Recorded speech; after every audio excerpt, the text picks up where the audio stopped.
Welcome to Invest Stories, a podcast about real stories, real estate, and taking real action. Join hosts John Hooper and Kyle Robertson as they talk investing, mindset, and taking that first step. We all have a story. What's yours? The Invest Stories podcast.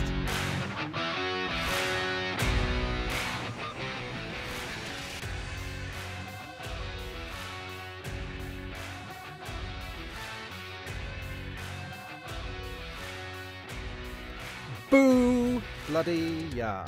Booyah. Bloody yeah. Hey Kyle, What's up, John? how are you doing? I'm doing well, man. I'm doing really well. How about yourself? Good, yeah, not too bad, not too What bad. have you been up to over the last week? Look, I get to ask your question. What have you been up Oh, to really? over the last week, John? Yeah. Nothing. It's been raining, I'm grumpy. No, all good actually. I got out running, so that was good. I did 7 miles the other day, so I'm getting the miles up, which is In good. one day? Yeah, in one day, in one sitting. I was going to say one sitting. Sitting's not the right word for Not running. the right word. Yeah. Wow. In one 7 run. miles. There you go. Who knew? Yeah. 7 miles sounds awful, though. Yeah, it's a that's long. lot. Well, do you know what? Running along the bay front and the beach, it's kind of nice. That would be nice. Grab a Yeah. coffee afterwards. Yeah, Yeah. there's Are you worse a- places to run. Are you a morning workout person?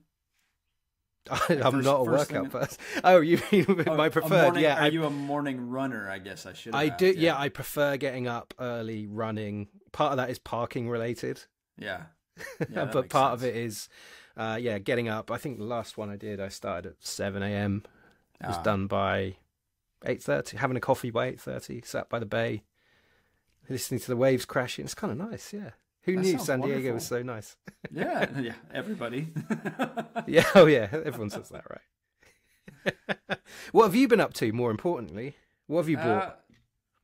I actually wrote I wrote an offer for the first time in a while, in at least a Amazing. month, and it's a nice 22-unit apartment building over in the south, and I'm really excited about it. I should hopefully hear back an answer on my LOI, but it's a really nice Class B asset. It's built in 2010. It's actually part of it's 2 stories, part of it's 3 stories. And really, really nice units. Tenant pays all utilities. Just kind of checks all the boxes for me. Mm-hmm. And we're trying to upgrade a lot of it because we've bought a lot of Class C properties over the years, and trying to upgrade to some Class B and some Class A. And our guest Natalie today talked a little bit about having less doors but a higher cash flow, Mm-hmm. which is a direction that my wife and I are trying to go. So we're really keeping our fingers crossed. This one, I really want this one. That's amazing. Congratulations. Fingers crossed for you. Appreciate it. Yeah, we're dealing with our Big Bear property is under about 2 feet of snow at the moment. So we Oh, had no. guests. We had a guest not be able to make it up the mountain, and we had to move their booking and all that kind of stuff. So it is what it is. It'll be great once the snow is more manageable. People can go ski, and it'll be incredible. So we had to kind of eat that a little bit and just move their booking to later in March, which is fine. You know what you're going to do? Say no, tough. You got to Roll with pay. the punches. Yeah, just roll with it. And as you said, we got Natalie on the call today. Natalie Cloutier, I think I said her last name correctly. And Natalie's amazing. That she's based in Canada. Her and her husband Rob are investing and in developments. They're developing from the ground up. They're both former architects or current architects, I guess, in slightly different fields.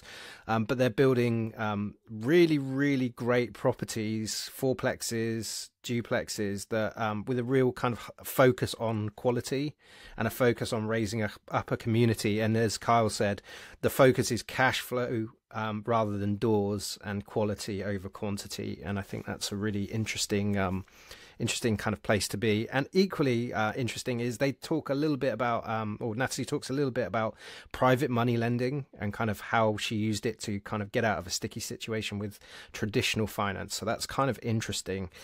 And also a ton around like mindset and things like that, right, Kyle? Absolutely. Yeah, and she's so interesting. You know, a lot of the things that she talks about in this, is something a lot of aspiring developers want to really pay attention to, or if you've ever even thought about building, build to rent. That's another method that a lot of people are kind of starting to move over towards, especially as the cost of materials are starting to come down in the market. But check out our website. It's rn-properties.ca, and of course it'll be in the show notes. But she's got pictures of the different things that her and her husband have built, and these are gorgeous properties. I love the way that they're not traditional multifamily where very clean defined lines like, a duplex where you can see the front door here, the front door there.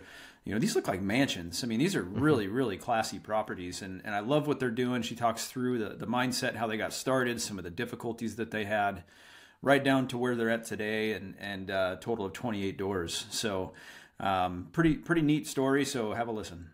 But wait, there's more. Oh, that was my best infomercial that was good. impression. The other cool bit is Natalie goes into the exact specifications of a 2 or 3 bed fourplex or duplex, and kind of what to look for. It's a tick list of what to look for in a property that has curb appeal and appeal inside, and it's kind of I found that really interesting. Absolutely. Before we throw to the episode, usually I go without further ado. Check us out on YouTube.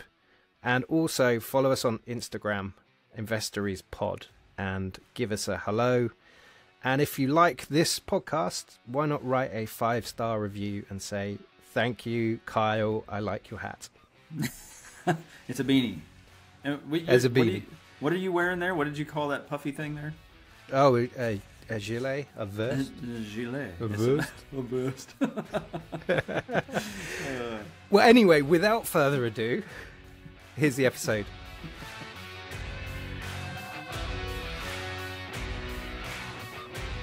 Welcome to Investories, Natalie. I'm going to start that again. I've already messed it up, and I will keep that in. Welcome to Investories, Natalie Cloutier. Did I say your last name, as Carl reminds me not to say surname, correctly? You actually said it very well. Wow, it was like we rehearsed it just before we pressed record. Maybe just once. Maybe just once. Welcome to the show, Natalie. You're up in Canada. Yes, we are in the Great White North. It is very cold here this morning. Kyle, this afternoon. This is our first Canadian interview. This is awesome. Yeah, we should do good, more. Isn't it? Yeah, we've done a few other places, but not that many actually. We should. And I get it. It's cold here. I'm in San Diego, and I had to wear a gilet today, or a vest, as you Americans say. Oh, jeez. What did you call it? You had to wear a what? A gilet? Yeah. A gilet. It's like a puffer jacket with no sleeves. It's not that cold. Yeah, we call it a vest. Yeah. Anyway, we're getting sidetracked, Kyle. Natalie, welcome to the show. It's great to have you on. We're really excited. You've got kind of a broad spectrum of properties, but I think what's really interesting is your kind of commitment to providing great housing, building up to the community, and really, really interestingly, investing with your husband, Rob. And so we want to get into all of that. Can you give us the kind of broad strokes of how you got started and the kind of route in? Yeah, absolutely. It started, my husband and I met in college. We were studying architectural technology. Right after college, we wanted to move in together. We ended up buying a basement unit condo. We're not happy with living in that. We wanted a backyard. We were paying a high interest rate. It was a kind of a special government program loan that we got. And so we were telling our parents this, and our parents kind of told us their trade secret, if you will, about auto construction loans, where you build a house using your sweat equity as a down payment. So we met with a financial advisor. We got that going. We built our house. We were able to do the plan since that's what we studied in. So we designed a house with like a basement apartment to help pay for expenses because we were doing entry-level salaries at the time. So we really were nervous about owning a house. And so we did that. We house hacked without even knowing, basically. And then once the apartment was done and it was rented, we were able to get a HELOC. And then we kind of just saw that this was a formula for creating long-term wealth in a business. And so we got into it. We built a second property and so on and so forth until here we are today. It's like 10 years later now. And so you guys, sorry, John, you guys kind of jumped into this with essentially your goal was to become developers. Am I understanding that correctly? Because, I mean, looking through your website, you guys have a lot of beautiful, beautiful places, which are all, for the most part, multifamily. You know, the way that we look at it, and, you know, it's all multifamily from duplexes. I saw quadplexes on there as well. Beautiful construction. They all look relatively new anyhow, you know, within the last so many years. So was that your goal, was to become developers? And then, I mean, it started off as house hacking, I guess. Are you guys still house hacking? Well, so yeah, we still live in that same first house that we built, and we still have an apartment in the basement just because it makes sense to have that extra income. But it wasn't really our goal to be developers. When we studied in college together, we kind of had this like far off dream of starting a building business, but it was a dream. It was, you know, nothing was concrete, and we never thought it would be this, because we knew nothing about investing at the time. Like, I didn't know anything about interest rates, mortgages. It was all learning as I went. So it wasn't really that. Like, the second property that we built was mostly like, oh, it'll be a retirement fund, it'll be something for later, and etc. So that's what we did. But then eventually it just all kind of happened on its own, and we figured it out as we went. And eventually we realized, okay, we're actually investing, and this is what's happening, and it's a thing. So no, it wasn't really planned. I can't say it was planned. Yeah, I can see how that would, I mean, that'd be exciting. At the same time, you do one and all of a sudden you realize, wow, this is fairly successful. How long after you did that first one did you guys decide, okay, well, let's try our hand at doing another one? Our first house we built, so this house that we live in now, we built in 2014. By the time we did the basement apartment and we got into the second one, it was 2016. And then it was 2017. Then we did 2 in 2018, 2019, and we just kept going, 1 or 2 a year. In total, we acquired 28 doors so far, not properties, units. We sold 6 in the past few years while the values were soaring. Yeah, it was about 1 a year for the first couple of years until we really went into the groove and made it a full-time gig. Nice. And so these ones that you guys sent, 28 units, are these all units that you guys built yourselves? Yes, except for 2. We did a traditional BRRRR in 2021 with like a semi-detached duplex, a side-by-side duplex that we bought, renovated, rented out for a year, and then sold in the peak of COVID. So that was our first and only traditional BRRRR. Everything else was built brand new. Wow, that's good foresight. I mean, especially, you know, selling, you said you sold 6 of them at the kind of the height of the market. Yeah. Great way to, yeah, that's great foresight. And so it sounds like you and your husband, Rob, have been doing this since the beginning. Mm-hmm. And was there, I guess, any growing pains in most businesses that begin, especially when you're investing with a spouse? And I know exactly what that's like. Yeah. You know, you can get some growing pains. There's some differences of opinions and differences of direction. So did you guys start to experience some of that? I would assume maybe you still experience some of that, or have you guys gotten a nice well-oiled machine to where just everything works perfectly? Oh God, nothing ever works perfectly. Right. So definitely got a lot of growing pains. It's kind of a double-edged sword working with your spouse, right? Where it's amazing. It's an amazing experience. You're growing together. You're working towards common goals. So you get that different level of understanding with your partner. So it's fantastic, but at the same time, it really tests you. It tests your strength, your ability to kind of, you know, communicate and whatnot. So yeah, we went through some ups and downs. The business itself went through ups and downs, obviously, like any other. And now it's a lot better, but the place I think where we would clash or butt heads the most is when we're actually designing stuff, because that's what we studied in. Yeah. We can do our own designs, and that's where, like, I'm usually the girl at the computer drawing because I did that longer after college, whereas he went in a different direction.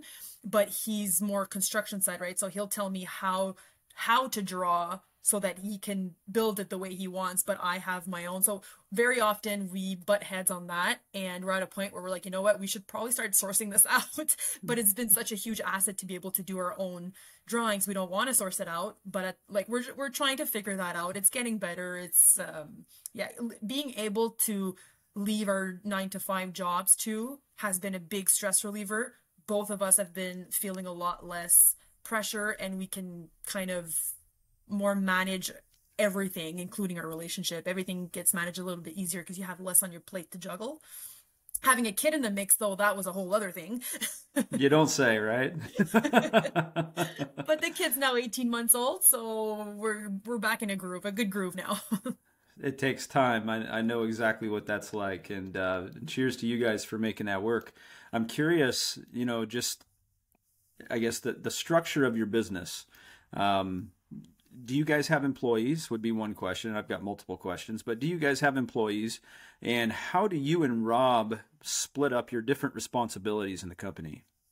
Right. So we set up roles and responsibilities a while ago. It was actually one of the things that I would that because I read a lot, and so I read that that's something we needed to figure out. So we did. He's definitely more construction, project management, and I'm now more design. I was also more tenant oriented, DIY landlord stuff. But now we've outsourced that to a property manager. So that alone too has been a big ease of stress on our shoulders there. So he's more construction, like I said. I take care of design, permit applications, things like that. Day-to-day office work, bookkeeping, too. So that's how we separate. Plus, since when I got pregnant too, he did hire someone. We have one employee. So that helped a lot too. That helped separate things. I think it's really good to figure that out at the beginning, even if it's not your spouse, even if it's like just a business partner, someone you're in business with, you have to figure out those boundaries from the start. Your roles and responsibilities is a big thing because it helps manage, and it helps, just like you said, it just helps to kind of stray the boat a little bit, to steer the boat a little bit.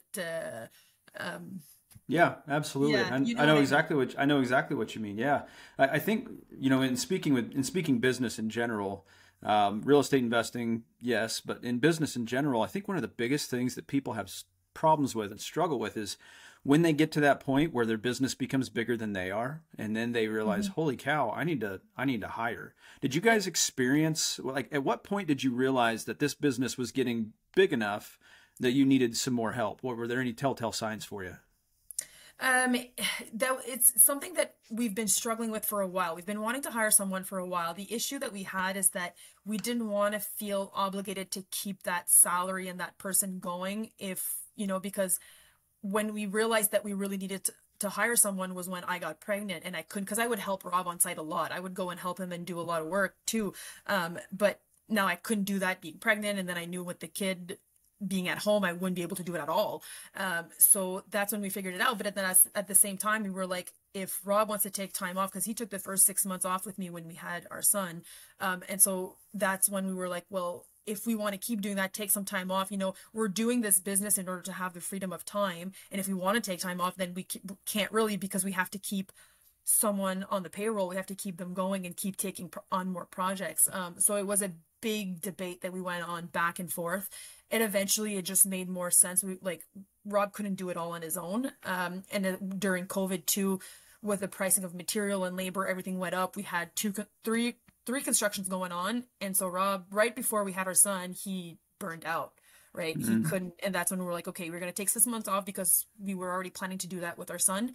And after that, if we keep going, we're hiring someone and we'll figure it out. We'll take a client build contract if we have to, we'll figure it out, but he can't keep installing drywall on his own. Let's say it's just not feasible mentally, physically, anything like that. It doesn't work.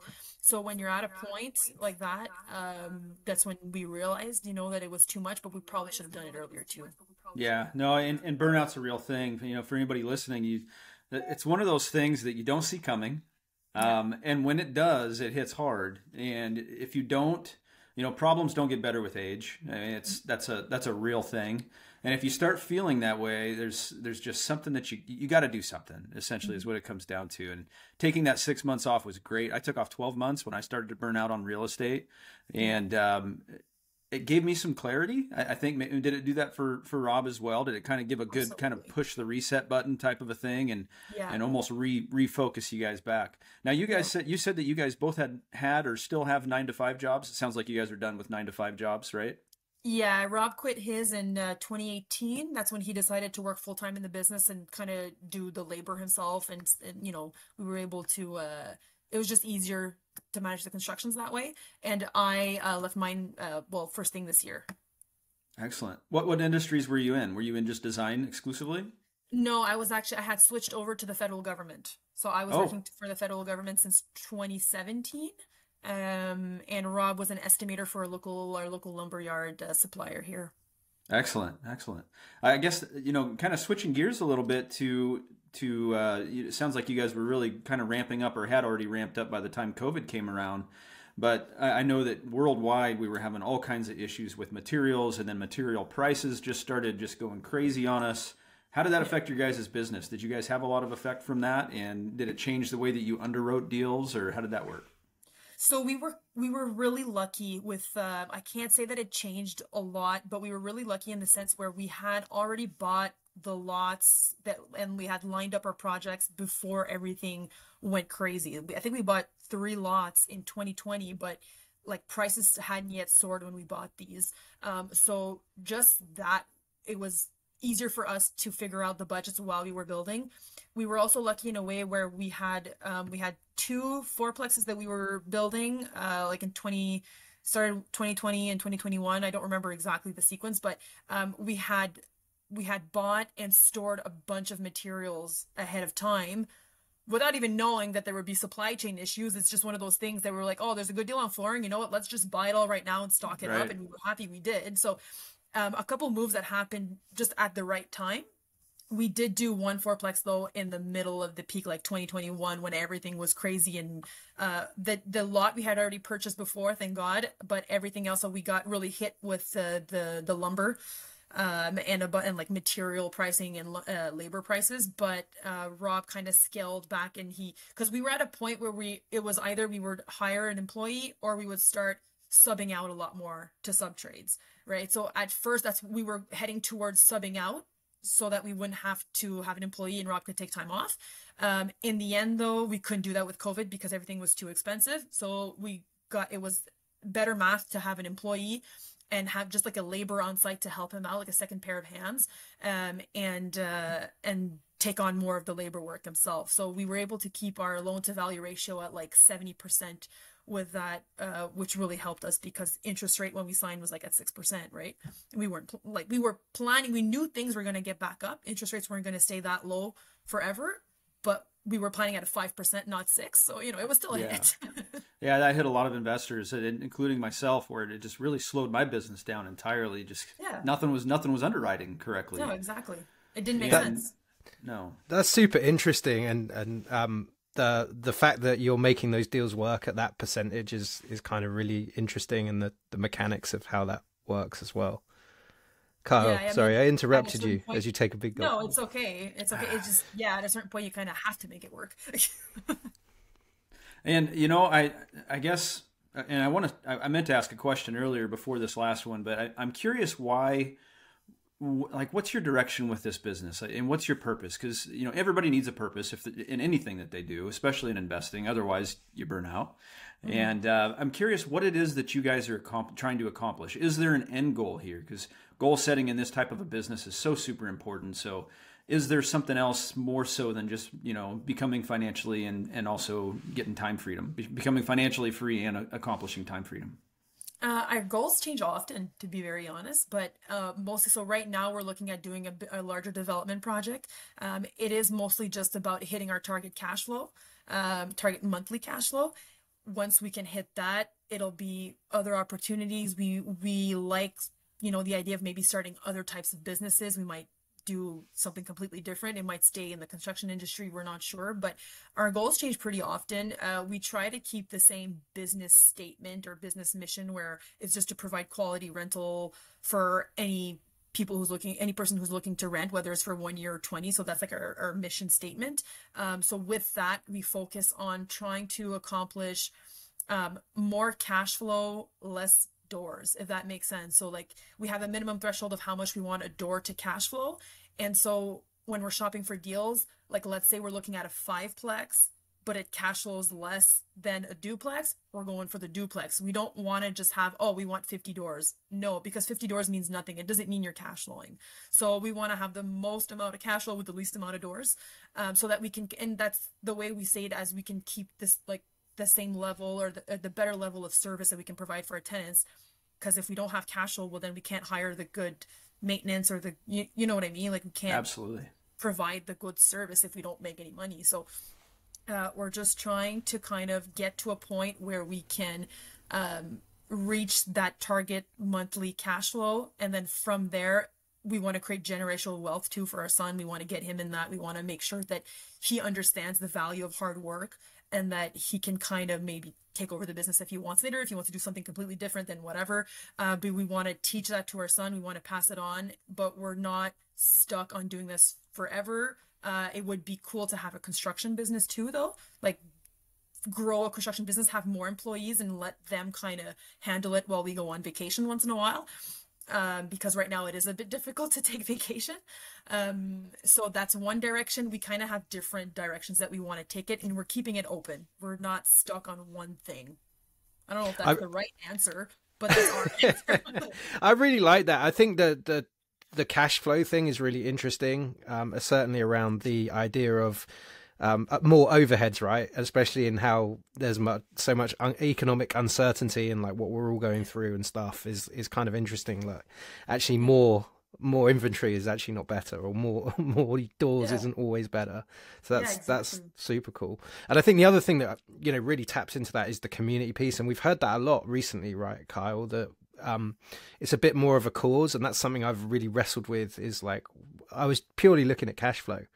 I want to earn this by this. And it's like, well, actually, what does that do for the world? And how does that impact things? And maybe that I'm a parent of a 2-year-old. So that kind of changes perspective, right? Yep. When you start, Kyle's an old hand at that. He knows there's a higher purpose, right, Kyle? Oh yeah. Higher purpose. Yep. One thing I did want to ask you was around the financing piece of how you've kind of leveled up and financed these properties. Can you run us through kind of the first one was did you say it was an auto loan? Did I mishear that? It's called an auto construction loan. So basically it's easier to get when it's for your own home. When it's for an investment property, the rules change, right? So that's how we kind of got into it, was by building our own home. You are able to replace your 20% down payment with your sweat equity. So for easy math, let's say you get your drawings evaluated for 100,000. The bank says, okay, well, obviously you're getting 80% of that. So it's up to you to build it for 80% for 80,000. And if you're able to do it for less than that, then you can pocket the difference. But if not, then you got to put it up front money. So yeah, you just got to really budget. You got to get in there. You got to do the work. You got to grind it out, and you save money. And that's at the end of it. They give you draws. I'm probably not explaining it very well, but the bank will give you like loan installments, and every time the construction progresses and that you're needing an extra loan advancement, then you'll call the evaluator to come and see the construction. They'll write a report, send it to the bank, then the bank gives you the percentage value of where you're at in the project, and then you progress with that until and you just pay interest during the construction too. And then when everything's done, you get your full loan, you pay back your construction loan, you get your mortgage in. So that's how we did it. But then we added a basement apartment too. So we ended up like reevaluating, getting a HELOC, and then we used that HELOC to leverage it into an investment property. But things changed a lot since we did that back in 2014, because I know a few of my friends have tried to do the same thing, and it was a little bit more strict. So I don't know how because now we're on the commercial side of the bank too. So it's different now that we have more properties. We're no longer on the personal side. So we don't see the personal side of how it is now. But I know that it has changed a bit, but it still exists. It's still possible, to get that kind of loan. Yeah, and then you bring up a pretty interesting topic, which is kind of commercial financing versus residential financing. And my wife and I, we fought the commercial thing for a long time, for many, many years. We just, I don't want to get more than 4 units in a property because I don't want to deal with commercial financing. It comes with higher interest rates. It's got a lower amortization. It's got a balloon in 5 years. I don't know if Canadian banks are the same, but that's pretty typical what we get in here in the United States. So when you moved over to the commercial side, what was the difference in the residential? And did you have, I guess, kind of a mind block, or did you push back against going commercial, or did you just feel like that was the right way to go from day one?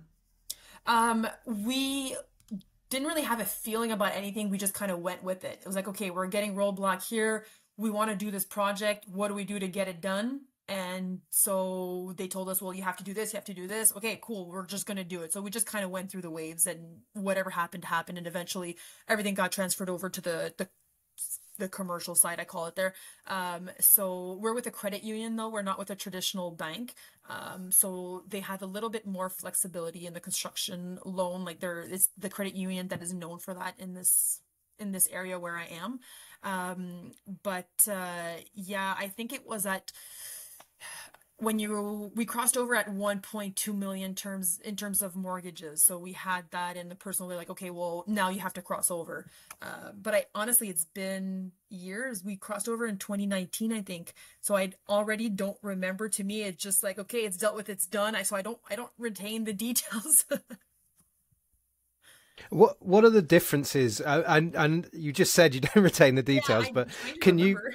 can you remember the kind of key differences of like commercial versus, I guess, residential or consumer? I guess because I've been looking at both and kind of trying to figure out what a good route for me would be, whether I'd go commercial, whether I'd just try and go for, I guess, conforming normal finance, right? What are Yeah. the biggest differences? So they look at your financial situation maybe a little differently. So they have the your debt to income ratio is different, though your properties have to, like, it's the 1-to-1 ratio with the I honestly I don't remember if that's different than on the personal side. But I know that now when we go to apply for a construction loan, we have to, so they'll say, okay, like before we could say, no, actually we needed to do that too in the personal. Anyways, I'm just going to explain a bit of how it works when we're trying to get a construction loan, and then maybe, you'll tell me if that makes sense. But I don't think I can tell you right now the differences between personal and commercial. I'd have to go back and old emails to find out.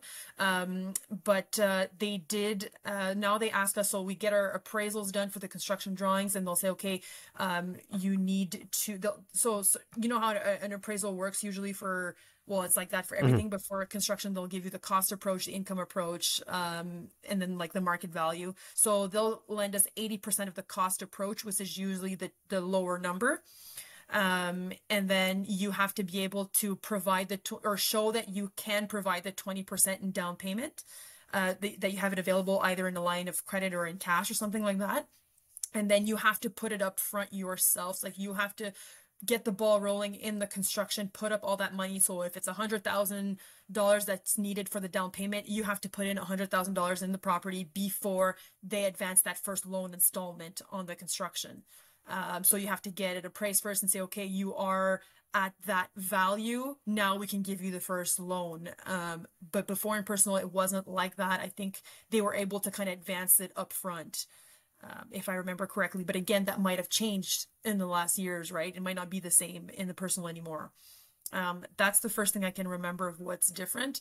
Other than that, they'll look more at the overview of your business too, the business health, the last 2 years and stuff like that, the portfolio, like you need to send in a rent roll and stuff like that. We didn't need to do that on the personal side either. It's coming back to me slowly, but maybe I can circle back to that if something else comes up. But that's all I can remember for now. And so essentially you've used exclusively bank financing for all of your deals. Is that correct? We have done private lending twice. So once with that traditional BRRRR that we did, and then with the fourplex, we were kind of pushed into that one. We were starting the fourplex. We had the preliminary okay from the bank to start the construction. We had the footings were about to be poured. We were just waiting for their final okay, but like everything was there. It was spring, it was wet, and we were just like, okay, we need to get in this. The hole was dug, right? So we need to get in this right now before everything starts flooding. We were just about to pick up our $40,000 permit, because I don't know how much permits are in your area, but did you say 40,000? Yeah, 40,000, and that's cheap now. Okay. Now they're like 55. My gosh. Yeah, it's very expensive. The development fees is what makes it expensive. But yeah, we were just about to go pick up that permit, and that day before, we got an email from the bank saying, "Oh, I'm so sorry. I don't think we can approve your loan anymore." And we were like, "Okay, what's going on?" So it was a huge stress. I remember freaking out. But at the same time, it's good that it happened because it showed us how resourceful we could be, because we pulled it off in a week. We got financing from a private lender. We called our accountant, which is a good friend and also an investor in our area. We called him and told him what was going on. He said, okay, well, I have contacts, I can put you in contact with people. So he set up a meeting within a week with someone, and I had put up this really quick like portfolio overview on a Word document and our Excel sheets with our finances. Like, so it wasn't organized like it is today, but it worked, whatever worked. And we brought that, we met with them, we chatted with them for about 30 minutes or like 10 minutes before, just so that they get to know us. And then we presented the project, and that guy was like kind of a broker for private lending in the area. And so he told me, okay, I think I can get you 2 people who might be interested. So he came back a couple days later and said, I have this person at this percentage or this person at this percentage. And obviously we went with the cheaper percentage, but also because we ended up knowing who that person was through the branches, and we know it was a good person, because I was very afraid of doing a private loan. It felt like, like a shark loan. I don't know. It just felt, it felt iffy to me. It wasn't something normal. And so I didn't want to take that high risk. But I knew this person was had a great reputation in our market. So we went for it. And within a week from getting that initial meeting, we had our loan. He agreed to do it in installments, kind of like the same way as the bank. So even though we were paying a higher interest, we were able to manage the interest payments more, because we were just paying on what we were borrowing. He wasn't giving us a big chunk of the entire loan in one shot.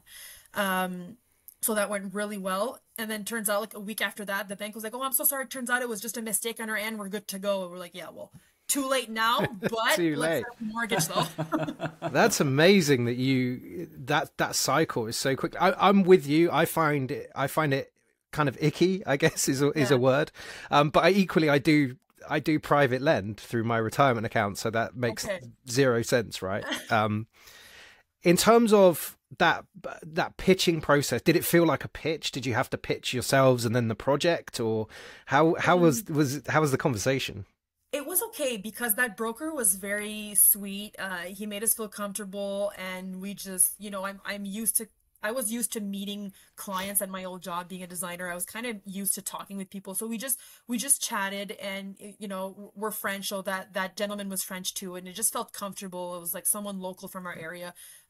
You could tell he was trying to get a feel of us to see what kind of people we are. And same thing on our side, right? We're trying to figure out, and we didn't know he was just a broker at that time. We didn't know what was going on. So we just chatted with him, and it felt comfortable. And then when we understood what was going on, after we had pitched, we had our project and our portfolio review. He looked through it.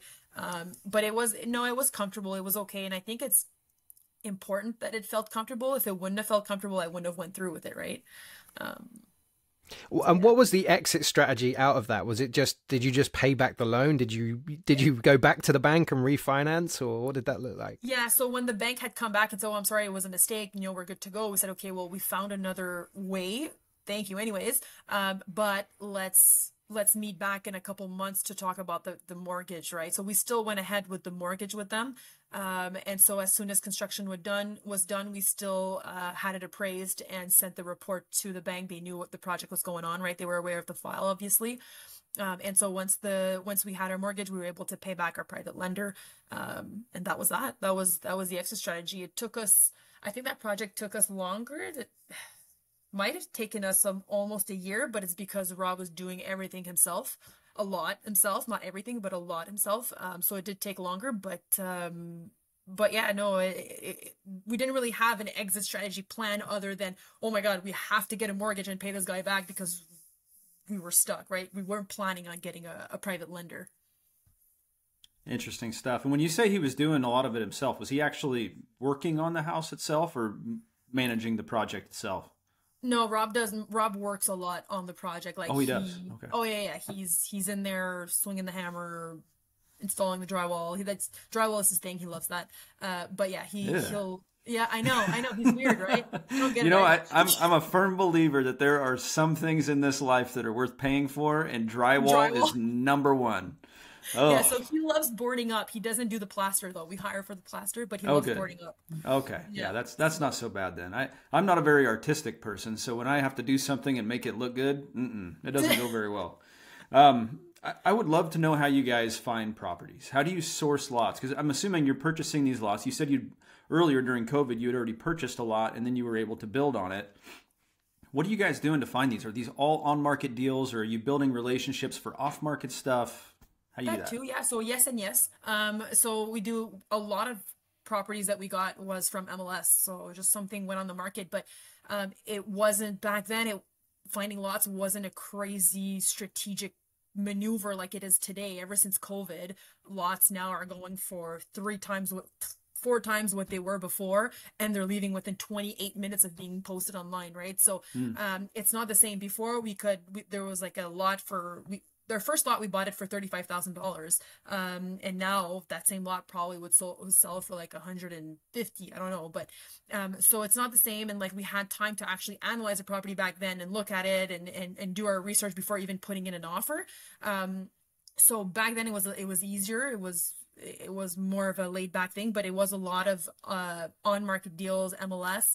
And then after that, eventually, so posting it on social media, telling people what you do, or even just building itself, especially in our market, it's not a very big town. People talk, people know each other, especially in the construction and investment industry. Everybody knows everybody. We talk to people on a daily basis. So the word spreads and they know what you do, and then you end up getting called. I think at least like just yesterday I got a call for someone wanting to sell a lot. So it just the word spreads. So about 50-50 I'd say is either off market or MLS. Well, that's kind of interesting, and I think it's interesting to hear the spike in numbers in Canada as well as here. San Yeah. Diego went crazy and went through the roof. So will the strategy going forward be to continue to use traditional finance, or will you rely on private money again? What does that look like? Is there a scale kind of question there? So right now it's still conventional lending. That's what we prefer. We prefer to pay the lower interest and have more of the less of the risk of not Hmm. knowing if you'll be able to pay that person back. I just find, especially with the interest rates going up and banks kind of tightening their belts around the approvals and stuff, I wouldn't want to be stuck in a position where all of a sudden they change their approval standards and you can't get a mortgage and you can't pay that person back, and you're stuck paying that. You can't pay private lending long term. You can't pay those interest rates long term. And usually the agreement is for a year maximum. So no, conventional lending is definitely where we're at. We do have line of credits and stuff where we're able to do a lot of stuff, like buy stuff ourselves until we can kind of figure out the preferred lending criteria, if you want to call it. But now we're doing a bigger development soon, so that one's going to be for sure conventional lending. It's going to be a longer process. Never done that before, so we'll learn as we go.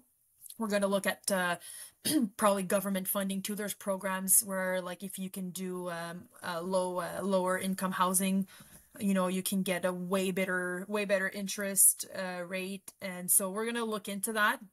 But yeah, our number one strategy is still with our credit union, getting the conventional lending for construction loans, and just keep tracking the way we've been. Oh, go ahead, Kyle. Did you? If you had another lending question, I was going to kind of change directions a little bit, but go ahead, John. If you had another lending question, I was going to change directions as well, Kyle. well, you change first, and then I'll change next. I How's think that? you should change direction, and then I'll see if we need to change again, course correct again. All right, so I have a question about design, and I think you're the perfect person for this because this is something, what you guys are doing. So I invest in long-term rentals. I just buy existing structures because I'm lazy. And it's just way easier to throw money at something and then make money off of that money. It's just, I think there's just not very many developers out there. There's a lot of developers, but I would say if you put them in a room with and just investors who buy long-term rentals, those investors that buy long-term are going to be way outnumbered, or are going to outnumber the developers. And I've always wanted to do developing. I was just super interested in it. I love construction. I don't know how to do it because I'm not a very good designer. And so I'm curious if maybe you could explain to us what is the right layout for a house for somebody who wants to build something for, to really appeal to somebody. Is it a 2-story with does it have to have a bathroom on the bottom and top? I mean, how would you design a house that was the perfect place for a tenant, which is what you already do? A house or a fourplex, or because right now my fourplexes are my forte, right? So oh, then tell us the fourplex. Absolutely, I love multifamily. So yeah, tell us how this, because I've looked at your buildings. They're very unique because when I look at the front of your buildings, it actually looks like a mansion. You can't even really tell that these things are necessarily multifamily projects. I love it. I think it's a wonderful idea. You don't see these individual townhome looking properties, which is pretty typical here in the States. So I'm curious Right. how you guys, where your design mind goes with this. So I find, and this, design is a personal preference all around, right? You'll talk to someone and they'll prefer 2-story homes and like townhomes or whatever with 3-story levels. I hate stairs. I'm lazy. I don't like to go up and down stairs all day long. So I want everything on one level. Here in Canada, there's a lot of stuff like that too in the States, but it's not like that everywhere. Basements is a big thing here. Right? Everybody, we all build with basements. So the way that we typically build is we'll do like because we have to dig 5 feet minimum to be below frost and stuff like that. But usually the typical height for a foundation is 8 feet in ground. So the basement is 8 feet in ground. We'll just do 5 feet. We go at the minimum. So we have 5-foot foundation walls, and then we have like a 3-foot standard wall on top to have bigger windows. And so we'll do, so basically it's like a half out basement. And then so we'll have a basement unit, and then we'll have a top unit, and then again like a top unit on the other side and a basement unit on the other side. So that's how we design our fourplexes usually. So if you're outside, you'll go upstairs like 7 stairs, you're on the main floor level, or from outside you go down 7 stairs and you're in the basement level. So there's not too many stairs like to go up. We're trying to think too in terms of barrier free or reduced mobility, stuff like that. If we want to appeal to an older generation as well, they typically don't like stairs. So we don't like to have a lot of stairs, but you can't really run away from that too. So that's how we like to do it. We like to have a mix too in our portfolio of 2 bedrooms and 3 bedrooms. We don't normally go for 1 bedrooms just because it's a smaller target market. So we have a mix of 2-3 bedrooms, 1 bathroom. If there's 1 bathroom, we try to do like a dual sink, like a luxury enough bathroom space. If there's 2 bathrooms, usually it's because it's an ensuite and the bathrooms are a little smaller, but at least you have those 2 spaces that you can use. And then we try to incorporate, usually with the top units, a garage, because it is a big thing here. People need storage. People they'll pay the extra to have that. And so you can increase your rents a lot when you have a garage and an outdoor space. We try to give everyone their individual outdoor spaces, or else, because we have a property where there's a shared yard and there's a lot more turnovers, there's a lot more managing on that side. So especially since COVID, people want outdoor spaces, right? It's really important.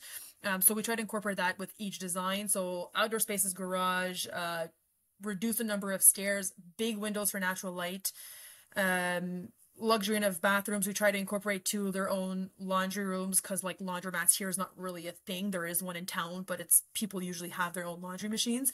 Although it won't stop us when we're doing our bigger development, we might do a communal laundry room where we can have coin operated machine, have that extra income as well. So it's all things that we try to keep in mind when we're designing there. That's awesome. Kyle, I'm so glad you you made that pivot, because that's super interesting. I think that's like such the fundamentals of I'm just getting into this and looking at multifamily. That kind of is a good tick list to think about when I go through that. So my pivot or my change of direction was I really like the phrase you used earlier, which was the hole was already dug. I guess you were talking physically, but I guess metaphorically, that's quite interesting that kind of we've gone this far. In terms of wins and losses or kind of lessons learned, actually is probably the better one. What are the kind of best lessons you've kind of learned through your investing journey? Oh my God. Lessons learned. Well, I mean, we talked about this earlier, Kyle, with your spouse, of just doing the roles and responsibilities, and trying to be on that right page with your spouse, and also avoiding the burnout. So I think it's really important, I respect the grind, people who work on their business all the time, but you really have to take the time to relax and disconnect, because and take a vacation, because I think that as entrepreneurs and as people who as entrepreneurs in general, I think that we just need more vacation time, because our minds are always rolling, they're always happening. So to take time with family is really important, because we did learn the hard way from that, right, through burnouts. And what else in terms of business mindset? Like, I could talk mindset for a while. I'm actually writing a book right now, and I'm almost done. I'm ready to launch this soon. So I feel like I have to take out my book and like read through it, because I talk about that, but now it's not coming to me. That's a great segue into books, because, in this business, it seems like a lot of us are readers. And you mentioned a little bit earlier that you're a reader as well. To put you on the spot, if I could ask you to throw out a couple of titles, something that's maybe been impactful for you, and what titles would you share with our audience? Well, the most common and almost annoying one that everyone hears about is a Rich Dad Poor Dad. It's like a thing. I think it's like a rite of passage for every investor here. So obviously that one was a big shocker, because we were building our third property when I was about to lose it, and I was like, I can't do this anymore. It was too much. And my husband was like, okay, let's take a vacation, let's relax. So we went on a vacation, and he kind of slipped that book to me during the trip. And it's like, you should read this, babe. And so I read it, and at the end of the trip, I was like, oh my God, let's do this. So that one was definitely an impactful one. And to anyone who starts, I tell them, read this book first, then let's talk. After that, one other that really helped me was it's a Canadian book, so obviously it's probably not really beneficial to like the US people who are listening, but it's about the market downturn and the market cycles. And it's written by Don Campbell. I don't remember the title. I can find it there in a couple minutes, but it talks about the cycles of the markets, and like what to look for before a market downturn, what to expect, and kind of how to prepare for it. So I read this before COVID, just before COVID happened. During that winter, I read it, and I found a lot of things in there. We were like preparing our portfolio. We're like, the market's been high for a few years now. I feel like we should be preparing. So we did a couple things to prepare our portfolio for it. And then COVID happened. We're like, oh my God, like it's a good thing that we had read that book, but then the market kept going up, I didn't think that's what it was going to happen. But I think that one was a really good book. And I think even if you're in the US, it's a good book to read, because the market cycles are the same whether you're in Canada or in the States, right? So I'll find that title, and I'll let you guys know in a couple minutes there. We can circle back to that. And there's a book, very similar book by Jay Scott, and I can't remember the title of that, but I've just been finished listening to it, and it's all about the cycle of the market, the peaks, the lows, and how to kind of make the most of those peaks and troughs. So that's kind of interesting. And Kyle, we need a button or a noise when Rich Dad Poor Dad's mentioned. Yeah. Right? Oh, that's I'm the same. It was the one I read that clicked with me. We've asked this question a few times, Kyle, right? Which is, why that book? Yes. What is it in that book that kind of resonates? To me, it was just realizing how how like education and stuff, it's not all that it's cracked up to be, and as much, and that's not true, because I am a very big advocate of staying educated. I think it's really, really important to stay educated, especially in the business that you're doing. You want to stay up to date with whatever business you're running, and to always stay educated. Never think you're the smartest person in the room or anything like that. But it's just like, it was an eye-opener to see that even though someone may have a huge education, that they may not have that income that comes with it too. So, or the financial education that comes with it. So it was just the pivot of how to shift your mindset around that and realize that financial education is a thing and you need to study that on its own, right? Yeah. Creating like, yeah, just investing in general is really important. So my take, and I was thinking about this the other day, and I need to re-listen to that book or reread it. My take on it was, throughout school, I feel like I was conditioned that over on one side is creativity and arts, over on the other side is math, business, science, and the two can never meet. And actually, what I really processing and thinking about Rich Dad Poor Dad, what really got me thinking was that, you know, there's creativity in business and solving problems, and the ability to solve problems is intrinsic to creativity, or creativity is intrinsic to solving problems. Yeah. And that's so interlinked with being an entrepreneur, being an investor. And that kind of, that was never connected at school. And that was kind of really interesting. Yeah. Yeah, you're right. That was super deep. I actually really kind of abstract. I've had a coffee. I'm revved up. You're good to go. No, I like it. That was really good. I guess I hadn't thought about it that way. I found the book to its Secrets of the Canadian Real Estate Cycle with Don Campbell. So I read that book twice because I just thought that there was a lot of good little nuggets in there. You know, some things to keep in mind. On the subject of wins, you know, because I'm so interested in what it is that you and Rob are doing, would you be willing or able to, again, putting you on the spot, to pick out one of your deals which has been the most profitable, or the most successful? Maybe you just love the building so much and it's not the most profitable. Which one of your deals would you consider to be your perfect? And can you talk us through it, such as how much did the lot cost, maybe a price per square footage cost, and what you ended up renting these for? Yeah, so I could tell you about two deals. Well, one actually was the traditional BRRRR. That one was an amazing, profitable deal, but at the same time, it was just with the timing of the market that we bought it just before the peaks of the market in COVID there, and then we sold them. It was a side-by-side duplex we renovated, and then we severed it and sold off one side and then sold off the other side, and we basically doubled what we had paid for it. But again, it was just kind of the timing of the market and taking advantage of the high values. For a construction side, I think it was one of our fourplex that we built again during COVID, but we had the lot purchased for $80,000, and that one we had to put in a septic field, and it's funny because, like, thinking about it, you think that our cost would have been a lot higher, but for some reason, because Rob was able to get in there and do a lot of work himself, we ended up being able to stay at, I think cost of construction was about $600,000. And with that, we even pulled out some money for him to pay him back, the money we had set aside for, you know, hiring trades. And it was valued. Initially, we had a lower value because we had it valued before the high peaks again of COVID. With COVID, that same building right in front, somebody, like, we sold our plans to someone, and somebody built the same building in front. He had it valued a year later for 300 or 400,000 more than we did. So like it was valued at 1.3, right? So it's almost like if our ARV was at 50% when we built it.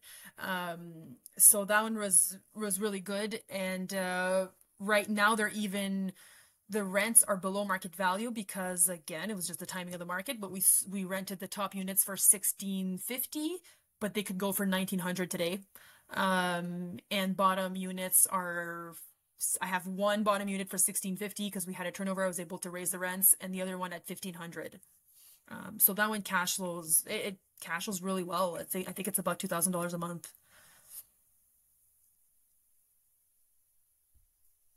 That's impressive stuff. In terms of, if you had to start today, is there anything you do differently? And you know, you're killing it. Those numbers are amazing. So I appreciate that's a loaded question. But I guess knowing what you know about the market, or kind of your assumptions of the market, is there a different approach you take today? I'm actually pretty happy with how things went. We learned from whatever went wrong, and I'm happy we did. So maybe I would have tried to scale quicker. We were taking it easy at first. We were doing single family homes, but it's because we didn't have the down payments to have larger loans to do duplexes and stuff. So like the first time we wanted to build something, we wanted it to be a duplex, but it had to be a single family unit, and we eventually converted to a duplex later. But I'm still happy we did it that way because it was our stepping stone. It was our way of forcing ourselves into the investment market. But I think, yeah, just trying to scale faster, trying to focus more on doing multifamily, because it is quicker to scale from multifamilies than it is from single family homes, right? So the first couple of homes we built were singles, and we ended up selling those because they weren't profitable enough. But at the same time, we recycled that capital into other deals. So it still made sense. I'm still happy with all our decisions. But I think I would have hired a property manager faster, because that's a game changer. That's lovely. That and the employee too probably would have done it faster. Yeah. I think that's about it. No, that's awesome. We want to be mindful of your time. Kyle, is there anything else, any other questions you have? I've got a million of them, but we don't have enough time for them. So no, this has been really great, Natalie, and we really appreciate you being on. Yeah, well, thanks for having me. I hadn't been on a podcast in a while. I'm happy you're getting me back into it. We were glad to pull you back into it, and we really appreciate you hopping on. And it's great to kind of talk about the development process, and I think that's where Kyle's poking at. Kyle, maybe we need a season on development. Ooh, that'd be a good next one, actually. I like that. Yeah, let's do that. What? Let's just have Natalie. We've got to get you back on. She kicked it off for us. This is episode 1. Yeah. Well, let's not jump the gun, Kyle. We got someone in our team is doing production. I don't know who. I mean, it's weird, that we make these videos and then magically they just show up online. I don't even know how they get there. It's so strange. Something happens. Yeah, it's magic. Something happens. Assistant, guys. Yeah, Kyle's got me. Yeah. There you go. Okay. Natalie, we'd love to get you back on actually and talk construction down the line, if that's cool.